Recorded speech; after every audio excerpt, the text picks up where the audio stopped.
भैया जब से ये प्राणी हमारे घर आया ना ये, इसने हमें जमीन पे सुलाना शुरू कर दिया, क्योंकि बेड पे से गिर जाए ये। अब भैया जमीन में गद्दे लगा रखे हैं बहुत सारे ऊंचे ऊंचे करके, ये बेड पे से लुढ़क जावे, कभी इधर घूमेगी कभी उधर घूमेगी। अब घूम, इतने सारे गद्दे लगा दिए लोबी में, इसकी वजह से गद्दों पे सोना पड़ रहा है।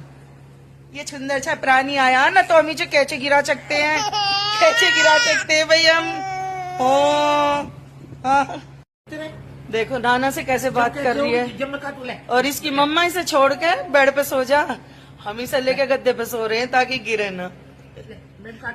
गुड्डा सोना गुड्डा, मेरी प्यारी गुड्डो, गुड्डो गुड्डो, छोना छोना बाबू, मेरा छोना बिल्कुल भी परेशान न करता, मेरा गुड्डा, छोना छोना।